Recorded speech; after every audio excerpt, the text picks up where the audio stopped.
In this tutorial, we are going to be looking at how to composite our clips. And since this is a very lengthy and complicated topic, I've divided this into two sections in which we'll discover different aspects of compositing. So with that being said, let's get started. And don't worry, I'll be linking all of the media I've used in this down in the description, so be sure to check it out. Let's get started. And the basic goal of composition is to make your clips look more enhanced, because this one looks really bland and it just shows that no effort has been put in this. So for that, we are gonna composite it. We need to think of how should we composite it. So how I want this clip to be composited is to be very climactic and suspenseful, as my whole edit is a hype flow edit, it's a fast paced edit, so that's why I've chosen the style of that composition. Okay, so let's get started. And first I'll be using this overlay over here.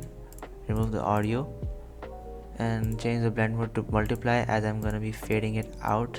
So for a fade out, I'd use a reverse, and see, it's faded out.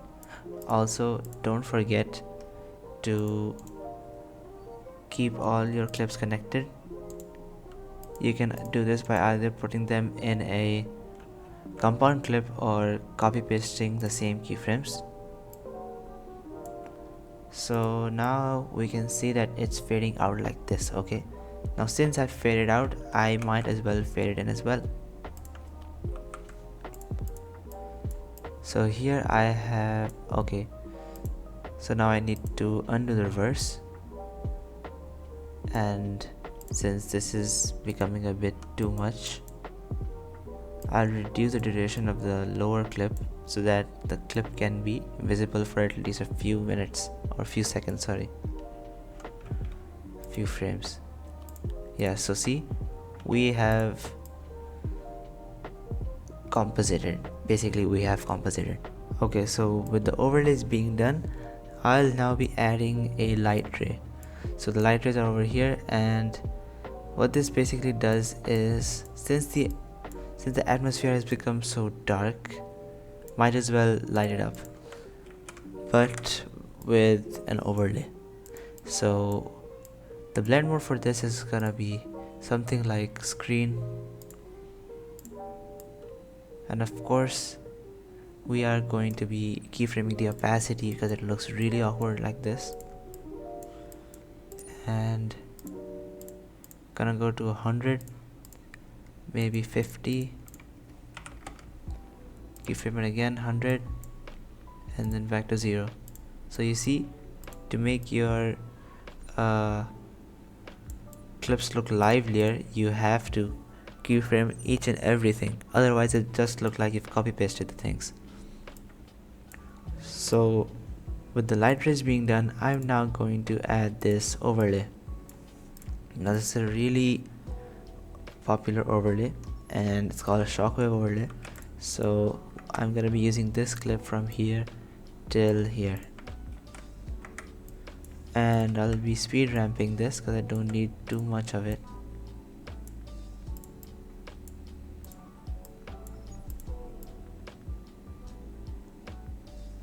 Yeah, so now I'm gonna be going for the hue shift effect. I've downloaded it already.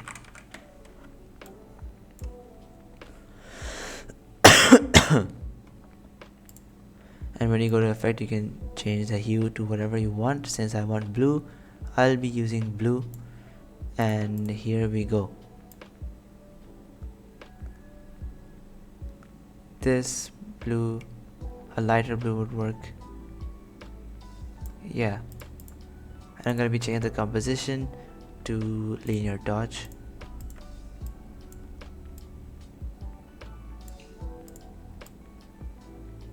So where I want this overlay to be placed is on this character over here.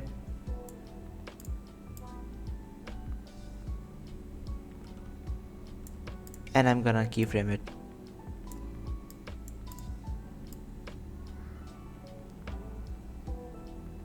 And I haven't compound clipped this, because if I did, then the overlays would have overshadowed it, meaning that my shockwave wouldn't be clearly seen. And that's why I have keyframed this separately so that it can be shown how I intend to show it. Or if you really want to compound clip it, you can, but then it won't be as visible, or you may have to decrease the opacity of the overlay. So I'm going to be starting with a 0 opacity. Don't forget to keyframe it. And I'll also keyframe my scales.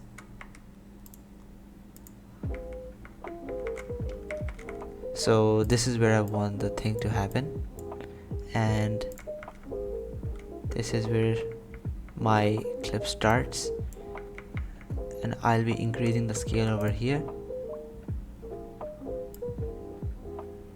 This much is good. And then my final keyframe will be of an opacity of 0. So you kind of get the idea what I'm doing. I'm scaling this out and then it fades away. So obviously it looks really bad right now, that's why I'm gonna drag scale it. And I've already made a tutorial about this, so be sure to check it out. Alright, so we are done with the shockwave, the light rays and the overlay, and when you see it now, it looks way better than without all of this. See the difference? So only a bit of compositing can make a huge change to your clips. Let's add our main element, which is gonna be our pixelated circles.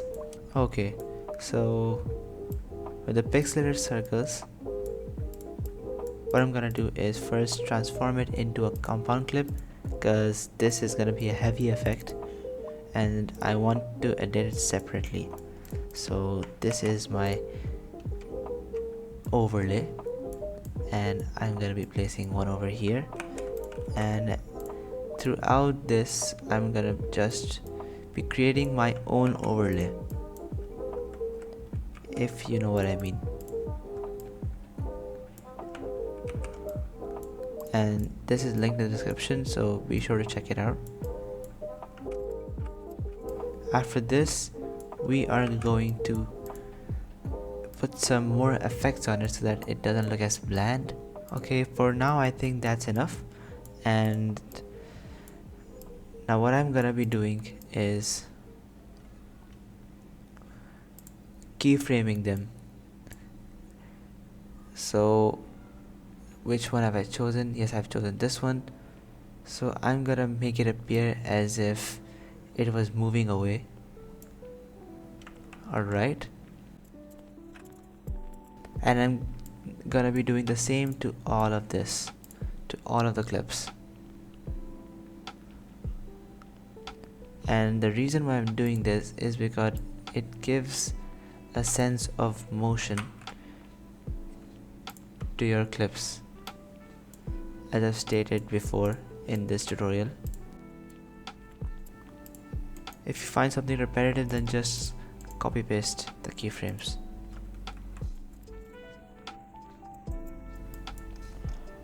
Alright, so now that's done, I'm gonna be going back to my main timeline and seeing where this starts, and now I can speed ramp it. So as you can see, the particles are moving, and that's what I wanted to achieve. So now that I've speed ramped it, I'm gonna be changing the temperature to blue, as I want blue color throughout my composition, and I'm gonna be keyframing this so that its scale increases from 100 to 150. Yeah, 150 looks good. And I'm gonna drag scale it again, and now that I've drag scaled it, I'm gonna be placing this below my overlay, so that the overlays can also have an effect on these circles or ellipses, whatever you like to call them. And since the circles look a bit bland, I'm gonna be adding some glow. For that, I'm gonna be using the glow effect, and I'm gonna be using the plus glow.